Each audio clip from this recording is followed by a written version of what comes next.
Assalamualaikum warahmatullahi wabarakatuh. Waalaikumsalam warahmatullahi wabarakatuh. Ya, alhamdulillah kita bisa bertemu di pagi menjelang siang dalam keadaan cerah ceria. Mudah-mudahan kita semua sehat ya. Alhamdulillah. Alhamdulillah. Amin. Ya, amin. Nah, kita akan membahas LKPD fitohormon dan fotoperiodisme embriogenesis yang nanti sudah ada siapa aja yang akan presentasi ya. Oke. Sudah ada datanya di sini.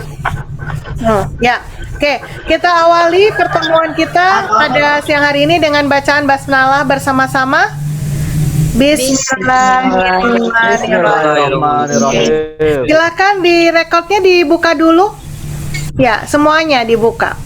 Ya, yang belum Risma belum, Nurrahma belum, Silva belum, Diar belum. Record ya. Unmute-nya dibuka. Biar bisa ngomong, unmute-nya dibuka, silakan. Ya, sudah? Sudah. Saya minta kalian, ya, Nur Aulia belum ya? Oke. Saya minta kalian, Syafira belum. Kalau nggak bisa on cam nggak apa-apa, tapi unmute-nya kalau bisa dibuka. Ya, sip. Saya minta kalian menyimpan satu kata di dalam otak kalian, satu kata bebas, tapi jangan ngomong kata atau satu ya. Tadi IPA 7 suruh nyebutin dua kata malah gini, dua kata, bukan ya, beda. Aduh ya, tolong simpan satu kata dalam otak kalian, dalam hitungan ketiga, ungkapkan dengan lantang sekeras-kerasnya, oke? Siap? Siap ya? Ya. Oh belum, ya siap. Oh ya, kelak. Sudah? Ya, Amelia, Seni belum dibuka, Fazri belum dibuka. Sudah ya? Oke, saya hitung ya. 1, 2, 3.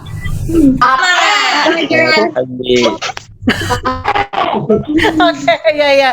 Mudah-mudahan di akhir pertemuan ganti ya kata-katanya ya. Oke.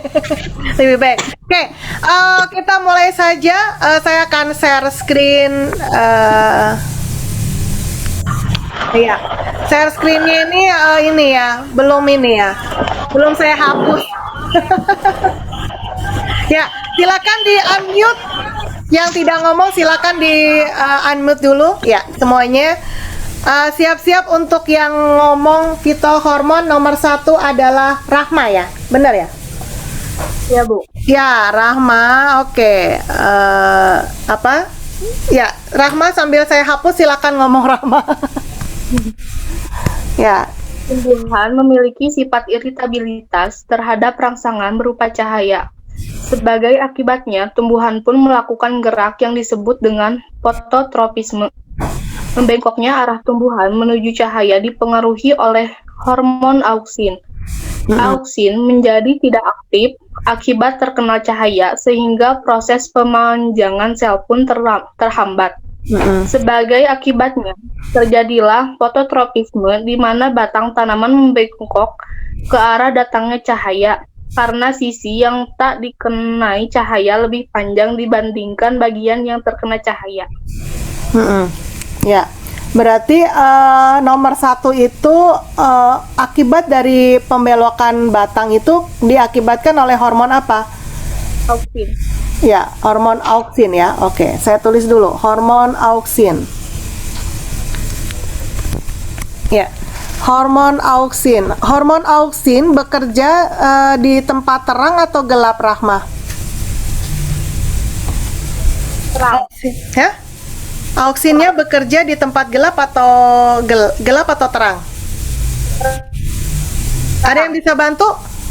Gelap. Oke, gelap ya, Rama. Oke. Jadi kalau di video saya ada tulisan auksin Cinta kegelapan. Ya, cinta kegelapan ya, auksin cinta kegelapan ya. Jadi betul yang dikatakan tadi Rahma menjelaskan lengkap sekali, ada kata-kata fotoperiodisme. Jadi gerak batang membelok ke arah cahaya ya. Oke. Nah, auksin itu cinta kegelapan. Coba kalian bisa melihat tangan ibu? Bisa Ibu. Nah, oke. Nah, tangan ibu ini ibarat adalah batang tumbuhan. Ya, batang tumbuhan. Nah, di situ tuh sebelah ibu ternyata ada cahaya juga kan. Nah, Ini ada cahaya kan? Sebelah sini ada cahaya. Nah, bagian batang yang sebelah sini itu kan ada cahaya, kena cahaya matahari. Berarti auksinnya bekerja atau pundung? Pundung. Pundung, betul. Jadi auksinnya pundung, berhenti bekerja ya. Oke. Kebalikannya, batang yang sebelah sini tidak terkena cahaya matahari. Berarti auksinnya bekerja. Oke. Bekerja. Kalau bagian sini dia bekerja, berarti bekerja itu kan berarti bertumbuh ya, membelah terus-menerus selnya. Yang sini pundung, maka akan terjadi Pengelukan. ngerti ya? Sekarang ya. Jadi ya, membeloknya batang itu karena sisi bagian batang yang gelap auksinnya bekerja, sedangkan batang yang terang auksinnya tidak bekerja. Maka terjadi pembelokan batang atau yang tadi Rahma bilang sebagai fotoperiodisme. Apa? Gerak ya, fotoperiodisme. Jadi bisa ditulisnya gimana nih? Auksin tadi seperti yang Rahma bilang, auksin terkena cahaya, maka gimana? Maka terurai ya, terurai. Sedangkan sebaliknya ya, saya tulis sebaliknya aja ya. Males nulisnya. Sedangkan bagian batang yang tidak terkena cahaya, auksinnya bekerja. Ya, boleh nanti kalian ilustrasikan pakai gambar juga boleh. Di sini ada sinar matahari, maka auksinya di sini bekerja, yang sini tidak bekerja. Maka jadinya nanti batangnya apa? Membelok. Ya, batang membelok ke arah datangnya cahaya matahari. Sip, nomor 1 jelas? Ya. Oh. Ya, nomor 1 jelas? Ya, maaf tadi kuotanya berhenti dulu. Ya, bukan sinyal ya, kuota ibu nih berhenti dulu. Ya, jadi, nah jelas ya nomor 1? Jelas? Oke, tidak ada pertanyaan. Jadi, ya nanti Rahma, tadi siapa? Rahma ya. Rahma bisa men-share jawabannya di grup yang tidak ada gurunya ya. Jadi biar tidak mengganggu guru lain. Ada kan grup yang tidak ada gurunya ya, tempat gosip ya? Banyak Bu. Banyak ya. Ya, jadi nanti Rahma share di grup yang tidak ada gurunya biar jawabannya sama semua. Bu, nanti gimana Bu jawabannya sama semua? Nggak apa-apa, saya lebih suka ya. Jelas? Alhamdulillah. Iya. Oke, nomor 2 bagian DR. DR silakan. DR. Ya, jawab gimana ngomong? Ya, silakan DR. Jika kita ingin membuat tanaman bonsai, apa saja yang harus dilakukan? Apa saja yang berpengaruh? Jawabannya tentu saja terjadi karena pohon bonsai mempunyai hormon auksin dan sitokinin yang berperan penting dalam proses pertumbuhannya. Hormon auksin bekerja pada pemanjangan sel terletak pada ujung tunasnya. Hormon sitokinin bekerja di ujung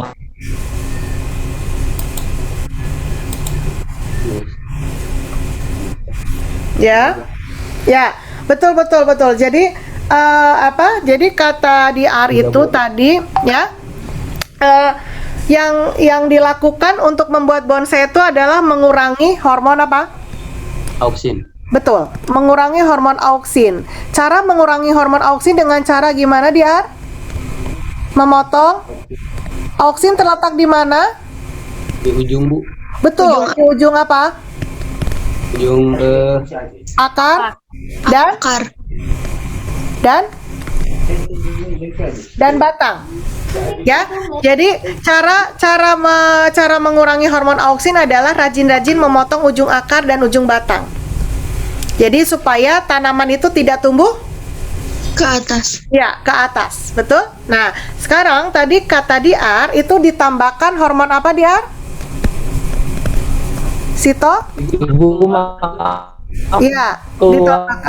Ditambahkan sitokinin. Ya, DR kayaknya ini ya. sinyalnya ya, terputus-putus ya. Ngelek. Ya udah nggak apa-apa. Saya udah dengar jawaban di R, benar banget tadi. Jadi ditambahkan hormon sitokinin ya. Ini untuk perbedaannya apa? Beda dengan auksin. Jadi kalau sitokinin pertumbuhan ke arah samping. Apa? Pertumbuhan ke arah samping ya, ke arah samping atau lateral. Berarti dia munculnya apa ini? Munculnya apa? Cabang ya, cabang-cabang ya. Munculnya cabang-cabang tanaman. Bisa kebayang nggak? Bonsai, tanaman bonsai, ujung akar sama ujung batangnya dipotong rajin supaya tanamannya itu tidak meninggi. Kemudian kita tambahkan sitokinin supaya tanaman itu menjadi rindang. Jadi rindang tapi pendek gitu. Itu namanya bonsai. Jelas? Jelas? Oke. Nah, kalau dari nomor 1 dan nomor 2, maka hormon tumbuhan itu ada hormon yang fungsinya untuk pertumbuhan. Itu ada berapa hormon? 3. Iya, 3. Tangan ibu 3 ya. Apa aja? Auksin, giberelin, sitokinin, betul. Nah, kalau auksin udah tahu kalian untuk pertumbuhan ke arah atas ya kan?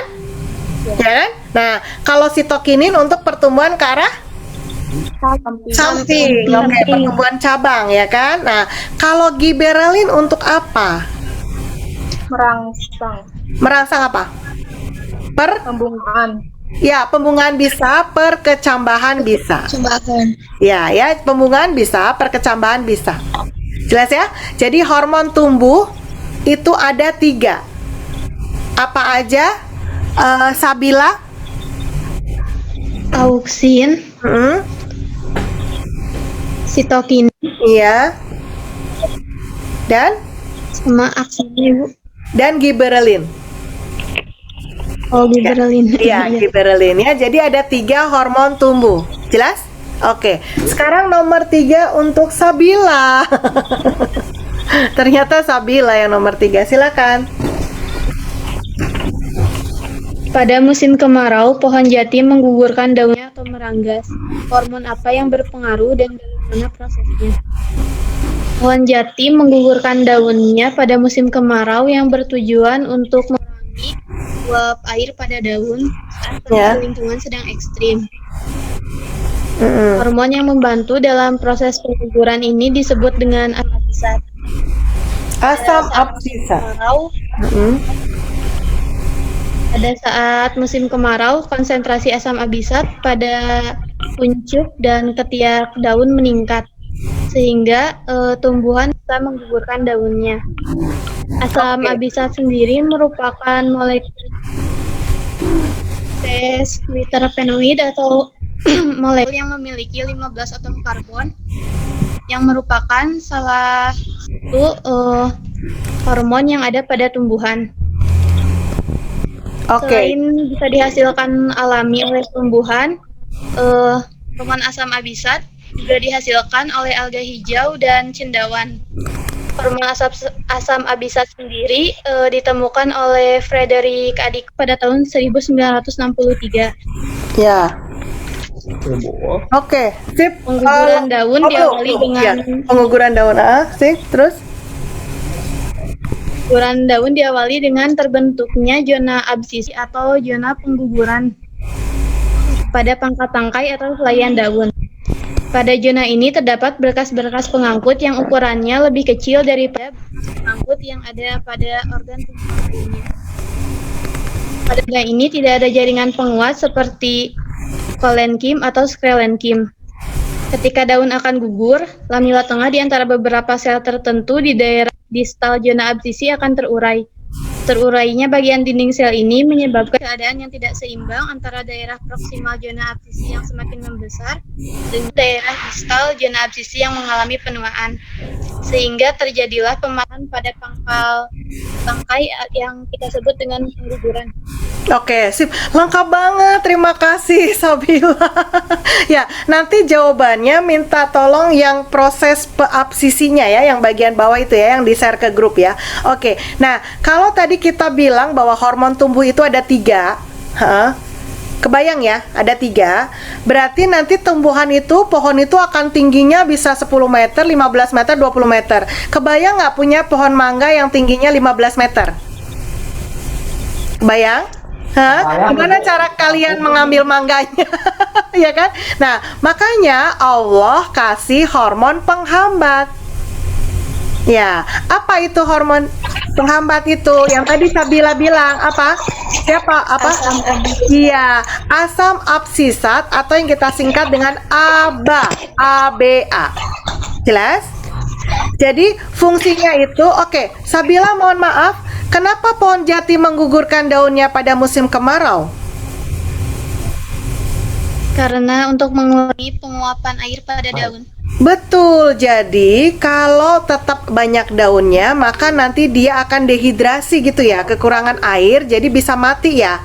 Ya, jadi makanya dia menggugurkan daunnya, mengorbankan, hei daun kalian berguguran deh biar aku nggak mati gitu, kata pohon ya. Jelas ya? Oke. Nah, menggugurkan daunnya itu namanya adalah absisi. Jadi merangga sini, ini namanya absisi. Jelas? Absisi ya.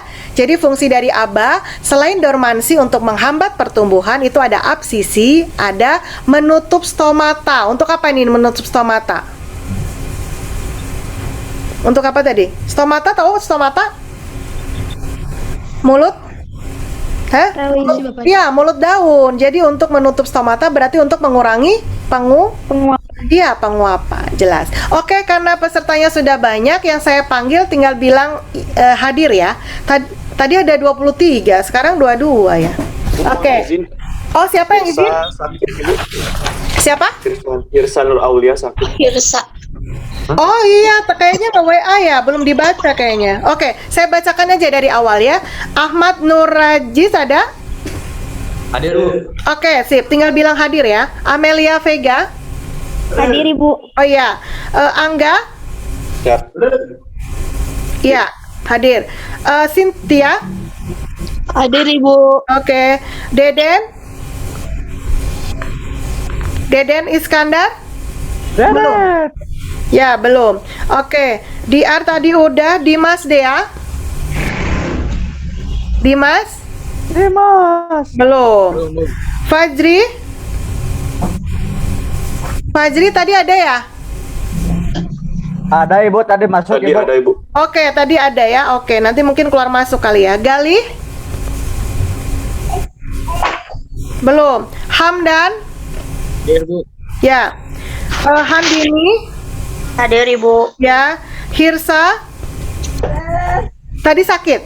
Sakit Ibu. Sakit, Ya, Ibu. oke. Leni? Belum. Lutfi? Hadir, Ibu. Hadir. Ya. Maulana Yusuf? Udah beda kelas Ibu itu. Oh, beda kelas? Oh, kelas apa? Kelas 11. Oh, kelas 11. Oh, gitu. Oh, iya. Oke. Melda?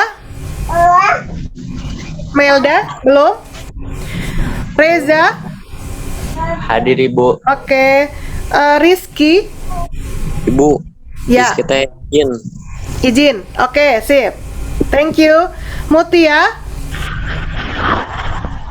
Mutia belum. Niar? Hadir, Ibu. Oke. Nur Aulia? Hadir, Bu. Ya. Nur Rahma? Ya. Rahma hadir. Resti? Resti? Resti Melani belum? Belum Ibu. Oke. Rifan? Belum. Risma? Hadir, Ibu. Oke. Sabila sudah hadir. Sani? Belum. Seni? Seni tadi ada ya? Seni? Tadi ada, Ibu. Oke, tadi ada. Oke. Safira? Safira ada? Hadir, Bu. Ya. Sila? Sila nggak ada? Silva ada? Ya. Siti Hajan? Siti Hajan? Oke, hadir. Hadir. Siti Rohmah? Siti Rohmah? Belum? Belum Ibu. Taufik ada ya tadi ya, Taufik ya. Itu di bawah Ibu Hadir. Taufik. Hadir. Ya, hadir. Wulan? Hadir. Oke, sip. Nanti yang udah hadir tapi belum di absen bilang ya. Tolong ingatkan temannya. Oke. Sudah ya. Jadi untuk hormon penghambat adalah apa tadi hormon penghambat?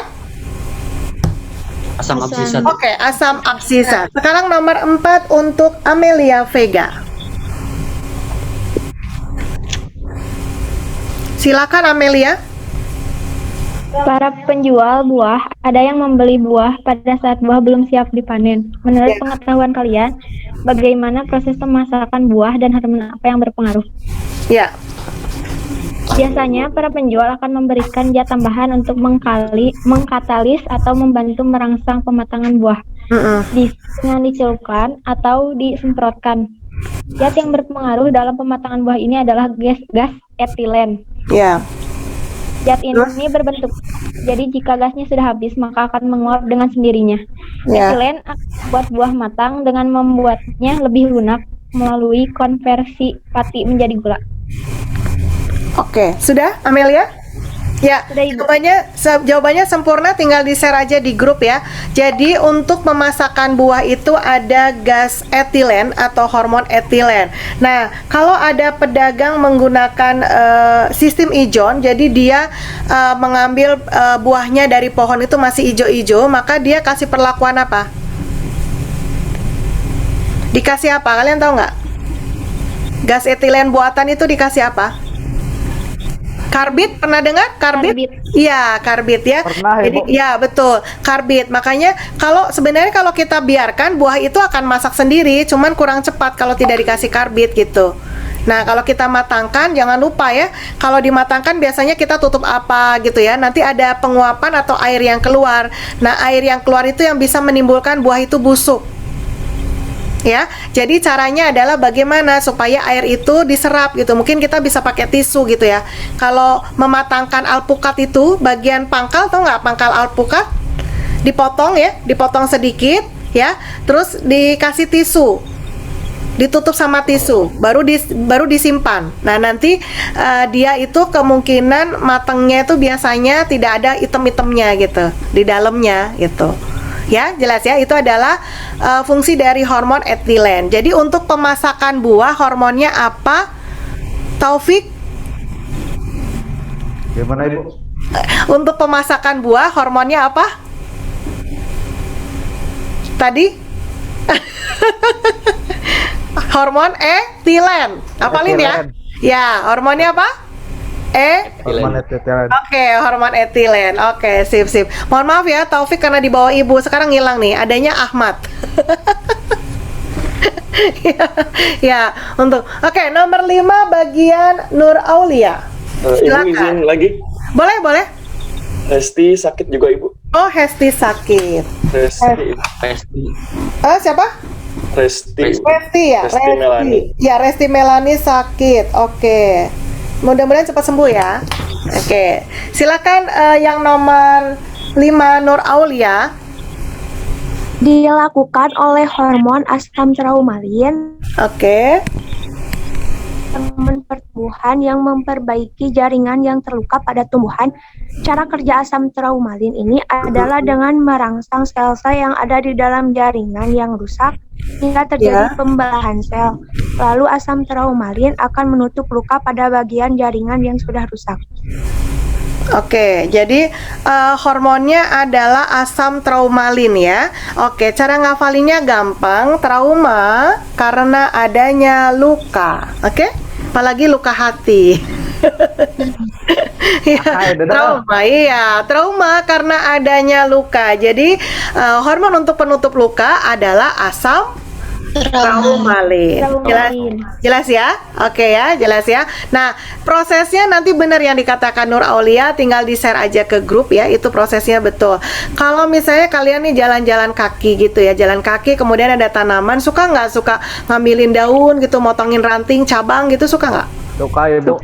Nah, berarti sama aja pas kalian jalan-jalan, kemudian ketemu sama kucing, diambil tangannya, dipotong, kemudian ketemu sama ayam, dipotong ke tangannya atau cabutin bulu-bulunya gitu. Berani Bu, nggak? sakit mah, Bu. Berani nggak? Nggak kan? Karena kalau hewan melawan ya, kalau tumbuhan pasrah. Ya, nah sekarang harus berpikir ulang ya. Ibu berarti nggak boleh dong ngambil sayuran buat masak. Bukan itu maksud ibu gitu. Kalau nggak ada fungsinya ngapain gitu ya? Jelas ya? Oke. Nah makanya Allah kasih hormon penutup luka untuk tumbuhan karena terlalu isengnya kita gitu ya. Jadi kalau dia terluka itu nanti akan ditutup sel-selnya. Ya, jelas ya? Oke. Jadi LKPD fitohormon beres. Saya ingin coba mengulang. Buat Angga, hormon tumbuh itu ada 3. Apa aja, Angga? Hormon auksin untuk tumbuh ke atas, sitokin buat lebar, kemudian buat perkecambahan. Oke, sip ya, lengkap banget ya. Kemudian untuk Wulan, hormon yang untuk memasak buah apa, Wulan? Memasak buah. Apa? Memasak buah? Hormon etilen. Oke, etilen. Ahmad, hormon untuk penutup luka apa, Ahmad? Hormon trauma. Iya, traumalin, nggak apa-apa kan? Soalnya juga pilihan ganda ya. Kamu asal hafal aja ya hormon traumalin gitu kan. Oke, sudah ya. Jadi hafal ya fitohormon ya. Di layar sudah terlihat untuk ini yang fotoperiodisme? Sudah? Ya. Kalau sudah, siap-siap yang akan membacakan atau sebelumnya, coba dong jelaskan ini nih, gambar ini nih. Atau nanti di nomor 2 ya, nggak usah ya. Oke, nomor 1 aja langsung ya. Nomor 1 untuk Ahmad. Oke, silakan, Mat. Ya, nomor 1 silakan, saya hapusin dulu. Ya, silakan. Nomor 1 pertanyaannya apa? Pertanyaan. Ya, langsung pertanyaan. Jelaskan proses pembentukan. Jelaskan proses pembentukan dan perkembangan embrio dalam tahap embriogenesis. Untuk jawabannya. Bentar, jelaskan tahap proses pembentukan. Proses pembentukan. Perkembangan embrio dalam tahap embriogenesis. Oke, berarti boleh disingkat jelaskan tahap proses embriogenesis ya. Tapi nanti pertanyaannya kayak Ahmad ya, bagus kayak Ahmad ya, jangan yang ditulis sama Ibu. Ibu cuman malas aja nulisnya. Jelaskan tahap proses embriogenesis. Gimana jawabannya, Ahmad? Dimulai dengan pertemuan sperma dan ovum menjadi zigot. Kemudian membelah terus-menerus menjadi morula dan kemudian melakukan pelekukan ke dalam menjadi blastula. Selanjutnya pelekukannya lebih ke dalam lagi dan menjadi gastrula. Ya, ya betul ya. Jadi itu sudah lengkap sekali embriogenesis. Kalau kalian menemukan kata genesis ya, kata genesis itu artinya adalah proses pembentukan dan perkembangan. Ya, jadi kalau proses pembentukan dan perkembangan sperma namanya apa? Spermatogenesis. Iya, spermatogenesis. Kalau proses pembentukan dan perkembangan ovum namanya apa? Ovumogenesis. Maksain itu mah. Kelas 11. Kalian sama Pak Tio ya?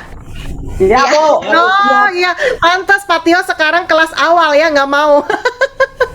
Ternyata kelas 11 udah sama Pak Tio. Iya makanya. Bu. Oh iya. Oh kelas 10 juga. Tahun, Bu, Kupati Hongkong, Iya, kelas Bu. Oh iya. Ibu kelas Untungnya. Iya, makanya kemarin. Iya, kemarin saya pikir Ibu mau dapat 1 2 3 4 gitu.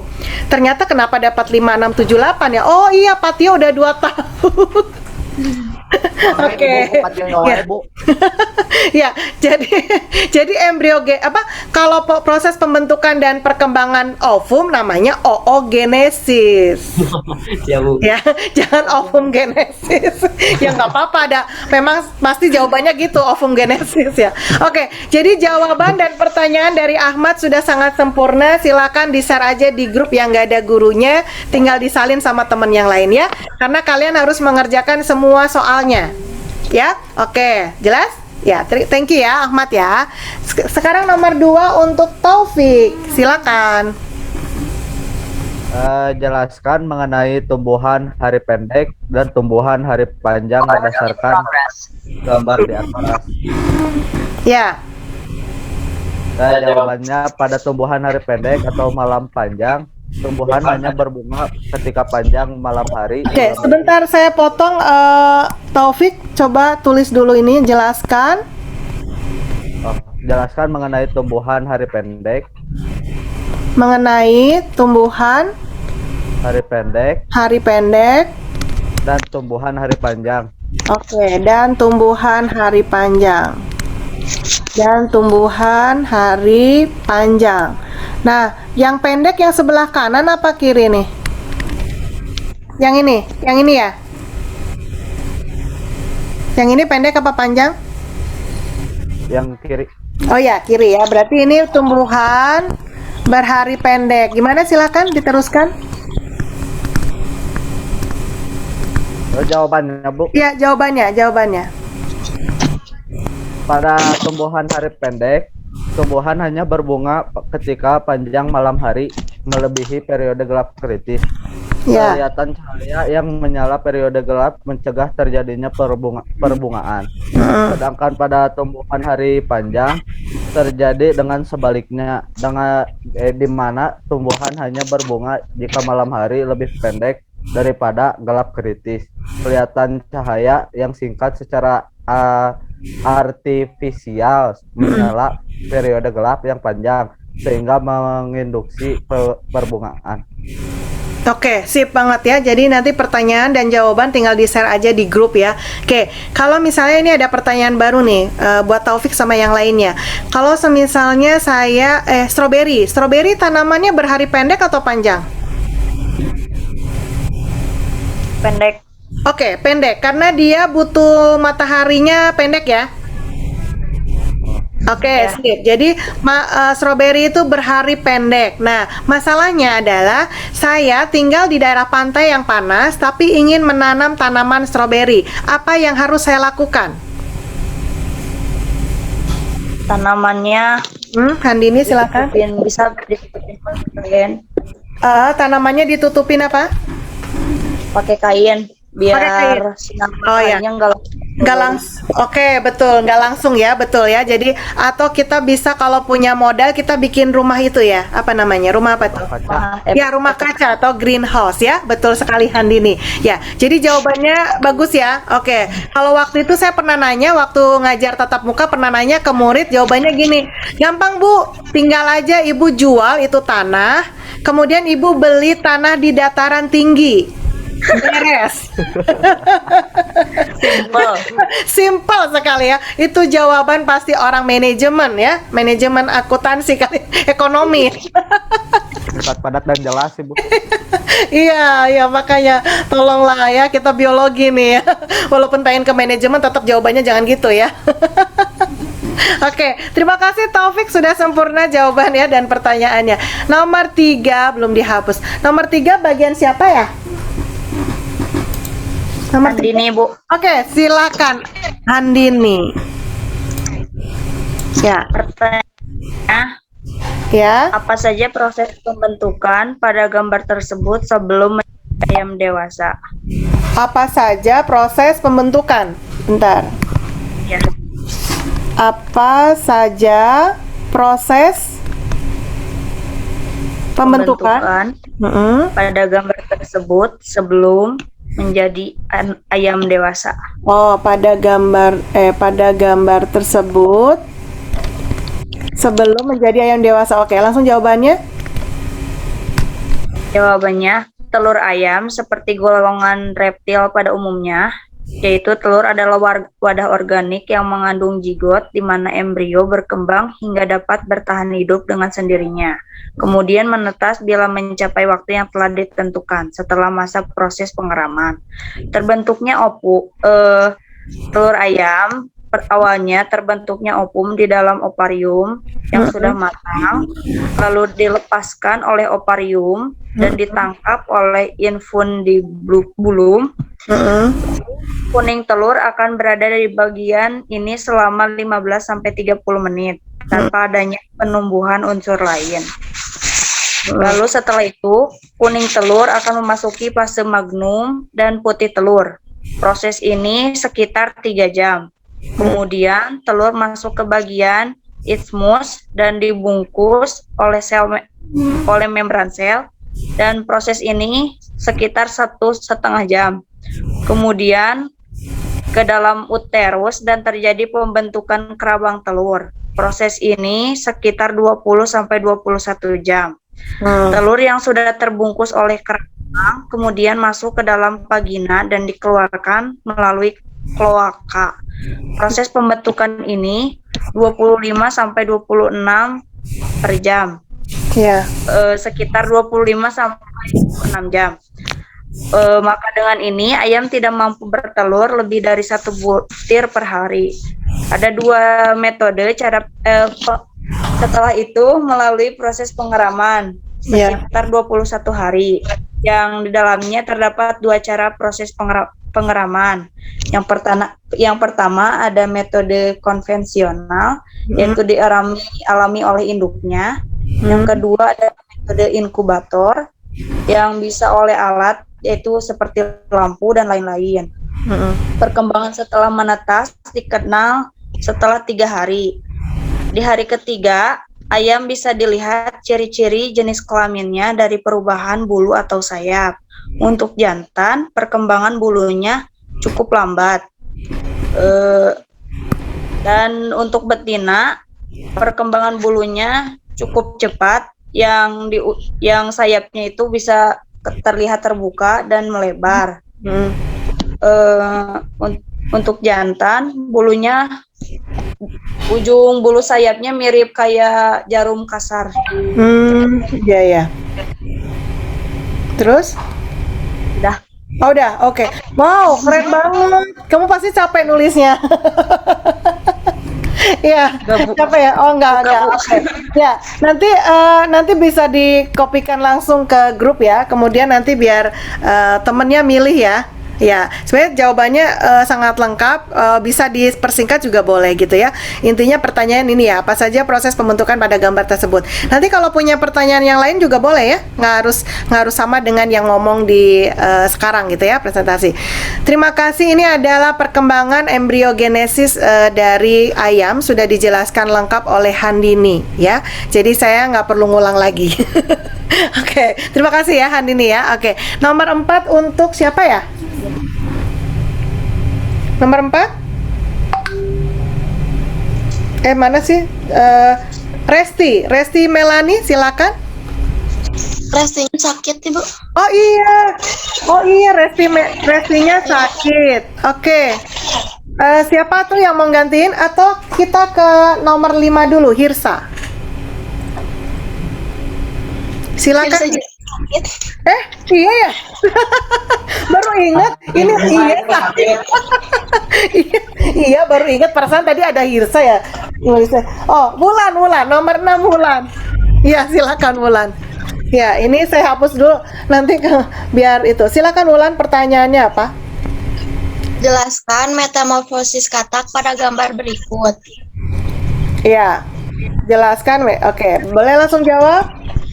Jawabannya, fase telur. Sebagian katak betina meletakkan telurnya di perairan air tawar seperti sungai dan bisa mencapai kurang lebih 20.000 telur. Fase berudu atau kecebong. Pada fase awal ini, kecebong hanya mempunyai insan eksternal, mulut dan ekor. Insan eksternal mempunyai fungsi sebagai alat pernapasan.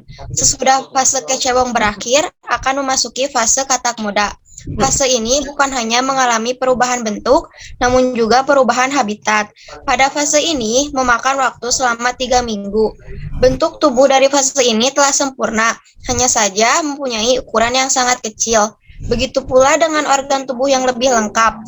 Pingsan dan ekor katak pun akan menghilang dengan sendirinya. Habitat katak pun juga berubah ke darat. Sesudah fase kecabang berakhir, akan memasuki fase katak kuda. Pada fase ini bukan hanya mengalami perubahan bentuk, namun juga perubahan habitat. Pada fase ini memakan waktu selama 3 minggu. Bentuk tubuh dari fase ini telah sempurna, hanya saja mempunyai ukuran yang sangat kecil. Begitu pula dengan organ tubuh yang lebih lengkap, pingsan dan ekor katak pun akan menghilang dengan sendirinya. Habitat katak pun berubah ke darat. Oke, sip, sempurna banget ya. Oke, jadi tinggal pertanyaan dan jawabannya di-share di grup ya. Jadi ini metamorfosis atau perubahan morfum itu adalah artinya bentuk. Jadi perubahan bentuk dari telur ya sampai ke katak dewasa. Pertanyaan Ibu, katak sama kodok sama nggak, Wulan? Beda. Iya, beda. Kenapa beda? Ya, beda ya. Kalau katak itu yang bisa dimakan katak atau kodok? Katak. Iya, katak ya, katak. Katak itu nama kerennya, nama keren itu nama ilmiah ya, rana. Sedangkan kodok itu nama ilmiahnya adalah bufo. Gitu. Ya. Jadi kalau yang katak itu yang tungkainya atau kakinya tuh panjang-panjang, bisa nempel di tembok itu katak. Jangan ngomong itu kodok ya, salah. Iya, ya, ya, ya. Tapi yang di air, ya. Tapi kalau kodok itu yang bangkong tuh loh, yang gede gitu, penuh jerawatan. Dan itu biasanya dia bisa menyemprotkan zat dan nanti kalau kena mata itu bisa menimbulkan kebutaan. Apalagi dimakan ya, bisa menimbulkan racun gitu ya. Ya, jadi sekarang tahu bedanya ya katak sama kodok ya. Oke. Nah, sekarang saya tawarkan untuk yang nomor 4, silakan. Siapa? Nomor 4 siapa? Ayo.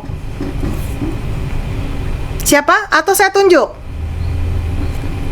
Ayo dong, calon mahasiswa masa pakai ditunjuk segala? Yuk. Yang Hirsa katanya Ibu mau diganti sama Safira. Oke, boleh. Safira, mana Safira? Silakan. Hirsa diganti oleh Safira. Safira, silakan.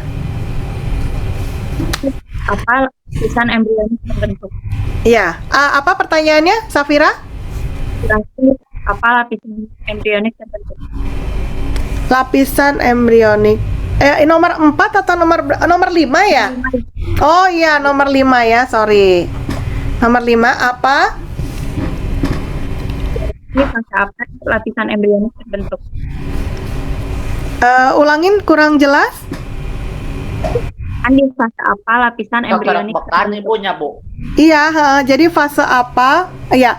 Oh ya, fase apa lapisan terbentuk? Oke, silakan langsung jawab pertanyaannya. Pada fase gastrula. Pada fase ini ditandai dengan pelekukan tubuh yang semakin besar. Lalu timbul lapisan dinding tubuh embrio serta rongga tubuh atau gastrostom. Iya.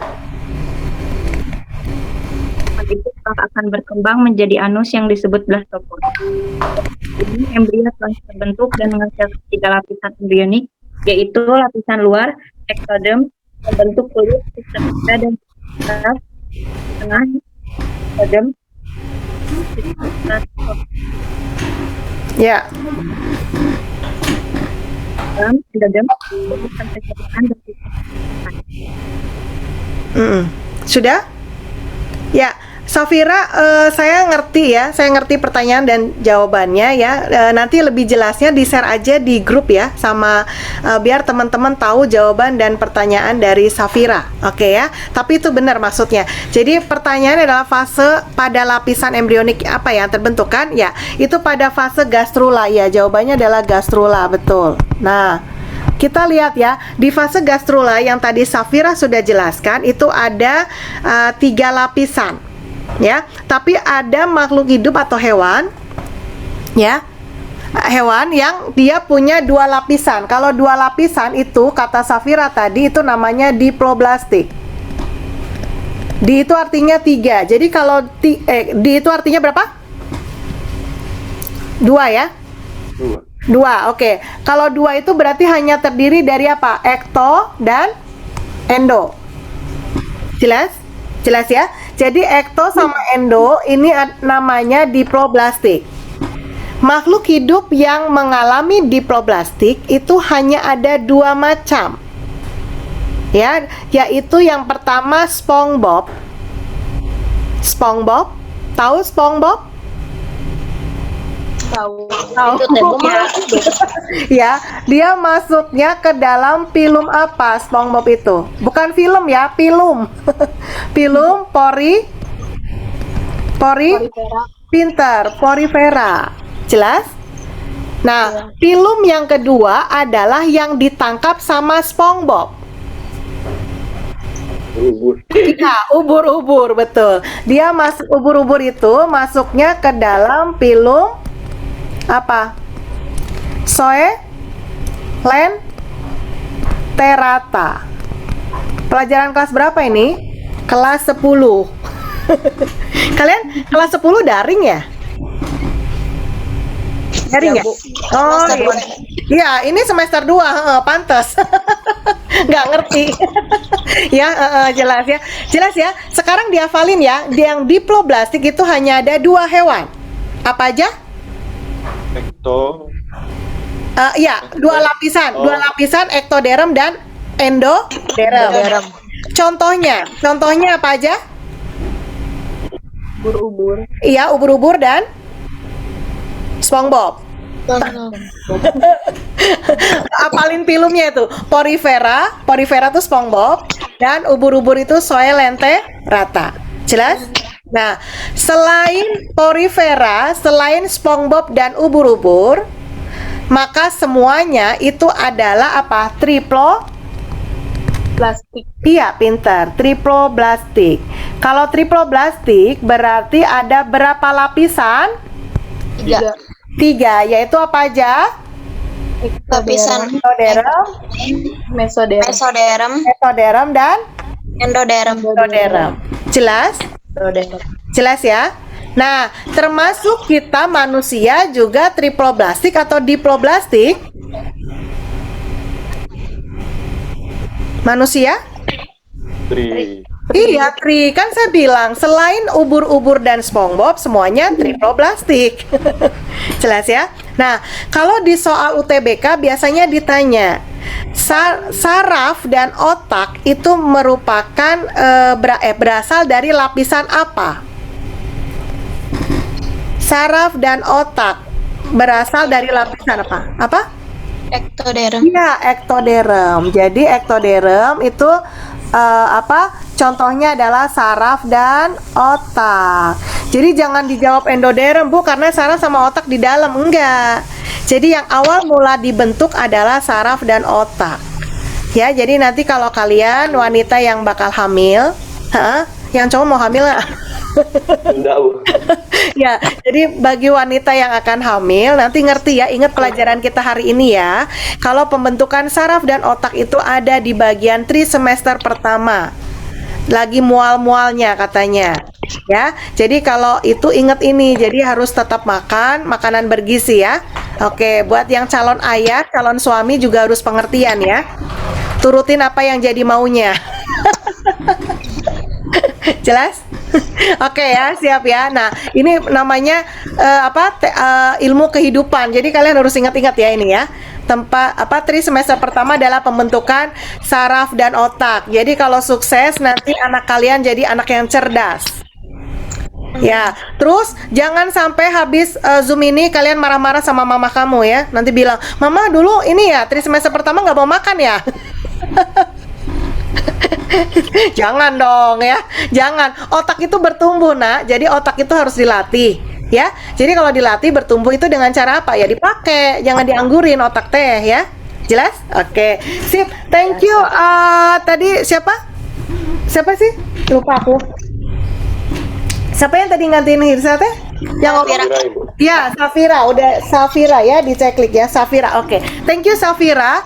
Oke, sekarang yang gantiin yang nomor ini siapa?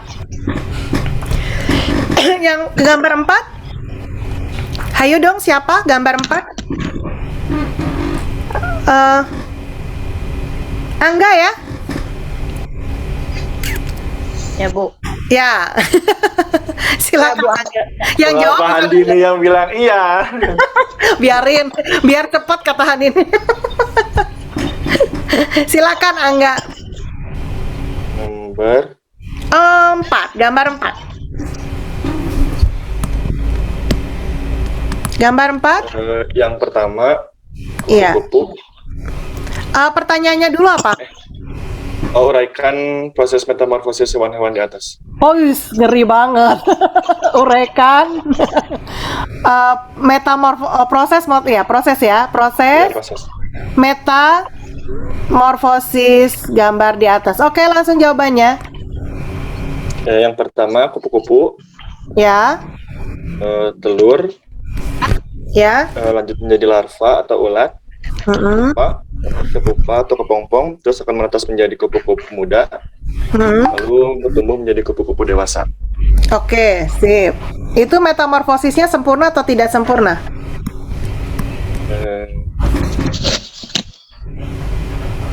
Sempurna. Oke, sempurna. Oke, gambar yang kedua? Kecoa. Ya, kecoa. Telur menetas menjadi nimfa. Ya. Terus dilalui selama 60 hari, terus Ya. bergantian kulit, tumbuh menjadi nimfa 2, lalu tumbuh menjadi kecoa dewasa, terus mulai memiliki 2 sayap, tumbuh menjadi dewasa, sayap kecoa dewasa cukup kuat untuk membawa terbang, lanjut kecoa dewasa sudah siap untuk bereproduksi. Oke, sip. Berarti metamorfosisnya sempurna atau tidak sempurna? Tidak. Tidak sempurna. Oke. Gambar yang ketiga? Capung. Capung. Telur capung sering ditemukan di daun-daunan tumbuhan air seperti cenggondok. Nimfa yang menetas hanya akan hidup jika berada di daerah perairan. Stadium nimfa bisa menghabiskan waktu dari 4 minggu hingga 4 tahun. Setelah melewati fase nimfa yang panjang, metamorfosis capung dilanjutkan dengan stadium imago atau serangga dewasa. Iya.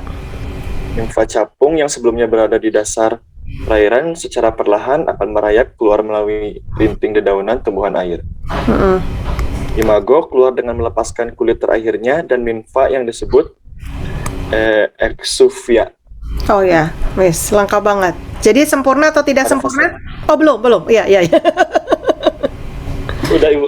Oh, nggak udah. Berarti metamorfosisnya sempurna atau tidak sempurna?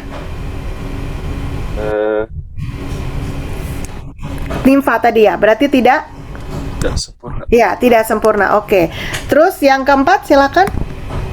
Lalat buah. Ya. Telur biasanya ditempelkan di tempat kotor seperti sampah dan akan menetas dalam waktu 1 hari. Setelah telur menetas, lalu akan menjadi larva atau belatung. Dalam tahapan ini, larva terbagi menjadi 3 jenis, yaitu larva instar 1, larva instar 2, dan larva instar 3. Setelah melewati fase larva, lalu akan bermetamorfosis menjadi pupa. Lalu setelah menjadi lalat dewasa, masa hidup lalat rata-rata hanya 21. Ya, sudah. Karena tadi ngomong ada larva, berarti dia metamorfosis sempurna atau tidak sempurna? Tidak sempurna. Tidak. Larva, ada larvanya tadi. Ada larvanya, sempurna. Ya. Berarti metamorfosis sempurna di gambar ini siapa aja? Lalat, kupu-kupu. Iya. Udah ya, sempurna ya. Oke. Jadi tadi tahapannya Angga sudah udah bilang ya, secara sempurna itu tahapannya apa aja? Telur, larva, pupa, imago atau dewasa ya. Imago itu dewasa. Sesuai dengan lagu ya Angga ya. Telur, ulet, kepompong kupu-kupu, kasihan deh lo. Iya. Ya. Jadi kalau ditanya tahapan dari metamorfosis sempurna, ingat lagu dong, ya kan? Ya, apa aja? Telur, larva itu ulet, ya larva. Kemudian kepompong itu pupa, dan imago itu dewasa. Nah, untuk hewannya kalian hafalin aja ya. Yang sempurna itu ada kupu-kupu, ya. Saya singkat, terus ada lalat, ada nyamuk, iya nyamuk, dan ada kumbang. Ya, jadi selain keempat serangga ini, maka metamorfosisnya tidak sempurna. Jelas? Jelas ya? Metamorfosisnya tidak sempurna selain keempat ini. Nah, tahapannya apa tadi? Angga udah bilang telur. Yang tidak sempurna itu telur, nimfa ya, nimfa, terus imago. TNI bukan tentara ya. TNI itu singkatan dari telur, nimfa, imago. Imago itu dewasa. Jelas? Nah, serangganya apa aja, Bu? Ya, selain 4 itu tadi. Ya? Kalau di gambar itu tadi kata Angga itu ada capung dengan kecoa, ya kan? Jelas? Oke. Jadi pertanyaan dan jawaban Angga sangat-sangat sempurna, ya. Silakan di-share ke grup yang gak ada gurunya untuk bisa disalin oleh teman-temannya. Oke, ini pelajaran lagi-lagi pelajaran kelas 10 ya. Oke, ya sudah ya, tidak ada pertanyaan. Bisa nanti di-share jawabannya pada masing-masing tadi yang jawab. Saya stop share dulu. Ya, alhamdulillah kita selesai membahas LKPD yang minggu kedua, fitohormon dengan fotoperiodisme dan embriogenesis. Oke, nah sekarang kalian siapkan kertas. Ya, silakan siapkan kertas dan pulpen. Sudah? Sudah siapkan? Nah, kalian jawab pertanyaan saya dalam hitungan kelima. Jadi selama saya ngitung 5 itu harus beres ya. Jelas? Bisa ya? Oke? Kalian tulis angka 1, 2, 3. Ke bawah, 1, 2, 3 ke bawah. Kalau Ibu sekedap Ibu. Oh iya.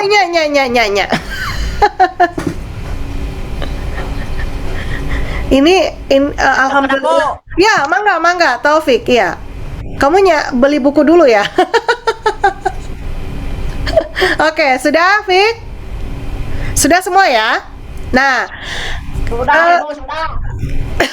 aduh kemana ya Taufik teh? Oh ya, sip. Iya, cepetan atuhnya. Udah, Bu. Oke, sudah ya. Kalian tuliskan ya sesuai dengan pertanyaan Ibu. 1, 2, 3 tadi ya bawah. Sebutkan hormon tumbuh pada tumbuhan. Ada 3 tadi ya. Hormon tumbuh.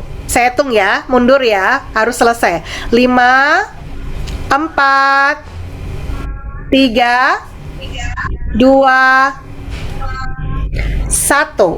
Sudah, letakkan ya kan? Ya, letakkan. Jadi sekarang dijawab. Ya, dijawab sama Taufik. Jawabannya apa Taufik? Ini jadi. Taufik jawabannya apa?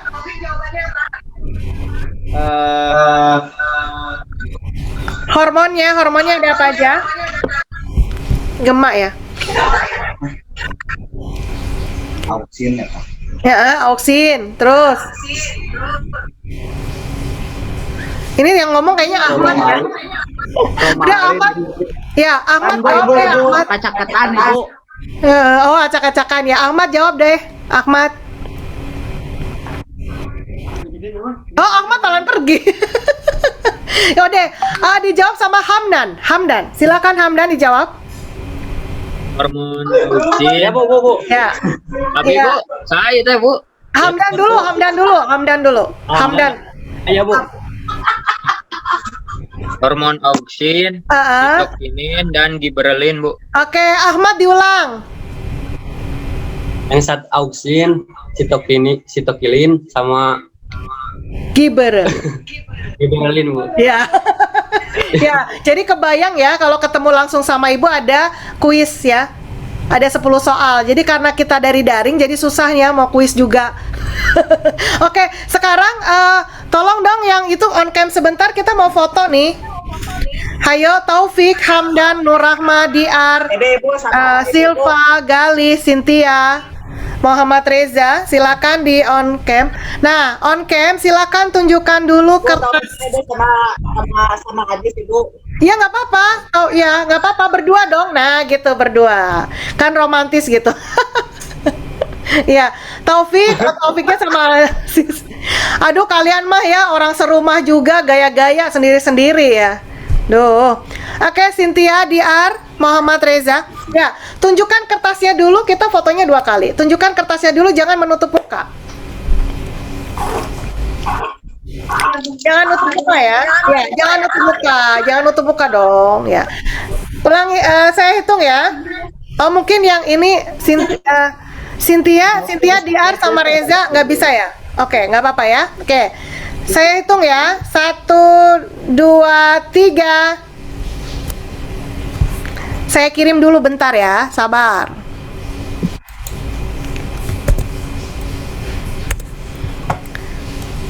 Oke, karena cuma 1 slide-nya aja, berarti sekarang tanpa kertas kita foto. Gaya bebas, ya, gaya bebas. Itu yang berdua jangan berpelukan ya, oke. Yuk. Nah ya, ini Siti Hazan jadi nggak ada ya, Cynthia, Diar, oke. Mulai ya, 1, 2, oh gimana? Oh ya, 1, 2, 3. Ya, saya kirim dulu, bentar. Maaf Bu, sinyalnya gangguan. Oh ya, nggak apa-apa, yang penting ada namanya.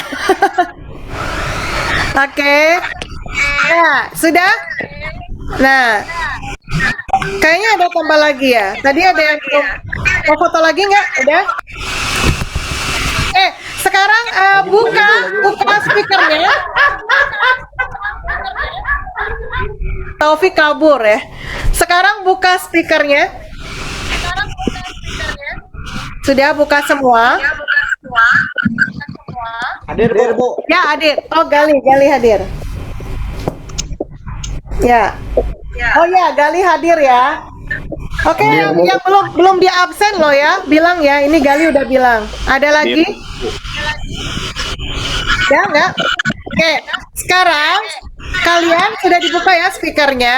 Coba kalian simpan 2 kata. Jangan bilang 2 kata ya.